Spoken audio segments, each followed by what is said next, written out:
ذکر مصطفیٰ صلی اللہ علیہ وسلم کی جامعیت۔ میرے دوستوں، کوئی بھی ذکر ہو، کسی کا بھی ذکر ہو تو ذکر ہمیشہ اپنے ذاکر کی وجہ سے اہم ہوتا ہے۔ مثال کے طور پر آپ میں سے بھی کوئی بندہ بولتا رہے، ہو سکتا ہے کہ ان سننے والوں میں سے کئی بندے ایسے ہوں گے کہ جو اس عام بولنے والے کی بات پر دھیان نہ دے، توجہ نہ دے، اہمیت نہ دے، لیکن جب اس مجمع میں علامہ قمرالزمان بولنے لگے تو ذکر ذاکر کی وجہ سے اہم ہو گیا۔ اب پورے مجمع سے ہر بندہ انتہائی توجہ کے ساتھ، انتہائی یکسوئی کے ساتھ، انتہائی دل جمعی کے ساتھ گفتگو سننے لگا۔ آخر کیوں؟ صرف اس لیے کہ بھائی پہلے بولنے والا ایک عام بندہ تھا، عام گفتگو کر رہا تھا، لیکن اب اتنے بڑے علامہ بات کر رہے ہیں تو یقیناً کوئی بڑی بات ہی کریں گے، یقیناً کوئی اہم بات ہی کریں گے۔ سب نے ان کی گفتگو پر توجہ دی۔ یقیناً اس میں ان کی قابلیت کا اثر تھا، ان کی علمیت کا اثر تھا، ان کی شہرت کا اثر تھا۔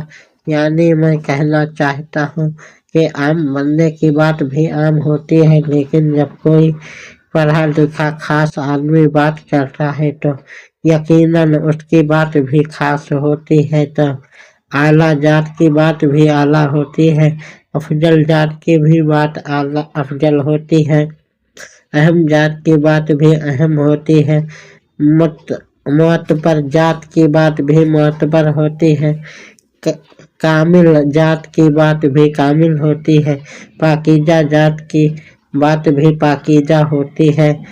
تو بھائیوں، ذکر مصطفیٰ صلی اللہ علیہ وسلم کی جامعیت اور کاملیت کے انداز کے لیے اتنا کہہ دینا ہی کافی ہے کہ بھائی یہ ذکر خدا کا کر رہا ہے۔ اب اسی ذاکر کی ذات کی اہمیت سے اس ذکر کی اہمیت کا اندازہ کر سکو تو کرو، اور یاد رکھو ذکر مصطفیٰ صلی اللہ علیہ وسلم کی جامعیت کا معیار یہ ہے کہ جو ذات یہ ذکر کر رہی ہے وہ مٹنے والی نہیں ہے۔ اگر وہ ذات پاک مٹنے والی نہیں ہے تو پھر یہ ذکر جو وہ کر رہا ہے وہ کون مٹا سکتا ہے؟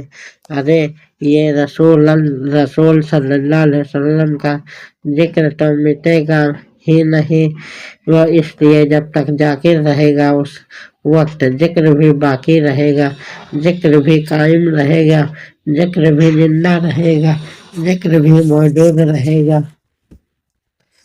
یعنی جب تک ذاکر باقی، اس وقت تک ذکر ہوتا رہے گا۔ ایک صاحب مجھ سے کہنے لگے کہ یہ ذکر بھی ختم ہو جائے گا۔ میں نے کہا وہ کیسے؟ صاحب کہنے لگے کہ جب ہاشمی میاں تم چلے جاؤ گے تو ذکر ختم ہو جائے گا۔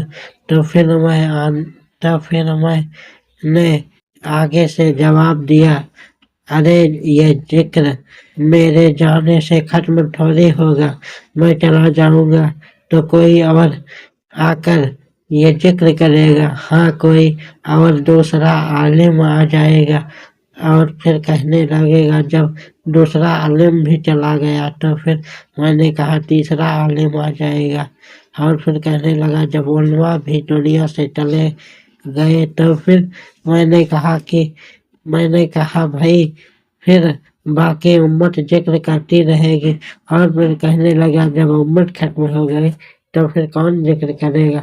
میں نے کہا بھائی فرشتے تو ہوں گے یہ ذکر کرنے والے، اور پھر کہنے لگا کہ جب فرشتے بھی ختم ہو جائیں گے تو میں نے کہا ارے یہ ذکر اللہ نے کسی زمانے اور مخلوق کا محتاج نہیں رکھا۔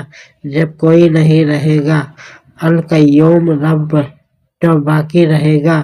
وہ کہہ رہا ہے محمد رسول اللہ اور جب تک کوئی ذاکر نہیں مٹتا تو اس وقت تک جو وہ ذکر کر رہا ہے وہ بھی نہیں مٹتا، تو وہ ذات تو لافانی ہے، یہ ذکر بھی لافانی ہے، وہ ذات بھی قائم ہے، یہ ذکر بھی قائم ہے۔